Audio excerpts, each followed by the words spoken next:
Hi ಹಾಲ್, ಇದು ಸಂಕ್ರಾಂತಿ ಹಬ್ಬದ ಹಿಂದಿನ ದಿನದ ವ್ಲಾಗ್ ಆಗಿರುತ್ತೆ. ಸೊ ಹಬ್ಬಕ್ಕೆ ಏನೇನು ಬೇಕೋ ಅದನ್ನೆಲ್ಲ ಹೋಗಿ ನಾನು ನನ್ನ ಹಸ್ಬೆಂಡು ತಗೊಬಂದ್ವಿ. ಸೊ ತರಕಾರಿಗಳನ್ನೆಲ್ಲ ಫ್ರಿಜ್ಜಿಗೆ ಎತ್ತಿಟ್ಟು ಆನಂತರ ಊಟನ ಮಾಡಿಕೊಂಡೆ.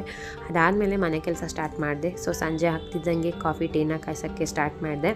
ನಂತರ ಎಳ್ಬೇರನ್ನ ತಂದಿದ್ರಲ್ಲ ಅದನ್ನ ಗಮನಿಸ್ತಾ ಇದೆ. ಎಳ್ಳು ಮತ್ತು ಹುರ್ಗಡ್ಲೆ ಸಿಕ್ಕಾಬಟ್ಟೆ ಜಾಸ್ತಿ ಇತ್ತು, ಎಳ್ಳಂತೂ ಇರಲೇ ಇಲ್ಲ. ಹಾಗಾಗಿ ನಾನೊಂಚೂರು ಸ್ವಲ್ಪ ಹಾಕ್ಕೊಳ್ಳೋಣ, ಮಿಕ್ಸ್ ಮಾಡ್ಕೊಳ್ಳೋಣ, ಚೆನ್ನಾಗಿರುತ್ತೆ ಅಂತ ಅಂದ್ಕೊಂಡೆ.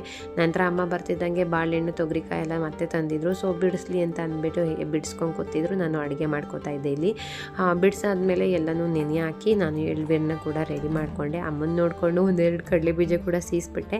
ಈ ದಿನದ ಕಂಪ್ಲೀಟ್ ವ್ಲಾಗು ನನ್ನ ಯೂಟ್ಯೂಬ್ ಚಾನಲ್ ಇದೆ, ಪ್ಲೀಸ್ ಯಾರು ಚೆಕ್ ಮಾಡಿಲ್ಲ ಅಂತ ಅಂದರೆ ಚೆಕ್ ಮಾಡಿ. ಹಾಗೆ ನಾಳೆ ಬೆಳಿಗ್ಗೆಗೆ ಗೆಣಸು ಕಡಲೆಕಾಯಿ ಎಲ್ಲ ಬೇಕಲ್ಲ, ಸೊ ಅದನ್ನೆಲ್ಲ ಕ್ಲೀನಾಗಿ ವಾಶ್ ಮಾಡಿ ಎತ್ತಿಟ್ಕೊಂಡಿದ್ದೀನಿ. ಅಕ್ಕವ್ರ ಮನೆ ಹತ್ರಕ್ಕೆ ಹೋಗಿ ಗಂಧಕಡ್ಡಿ ಇಸ್ಕೊಬರ್ಬೇಕಿತ್ತು. ಗಂಧಕಡ್ಡಿ ಇಸ್ಕೊಬಂದು ಕಾಳನ್ನ ತೆಗ್ಸಿದ್ವಿ.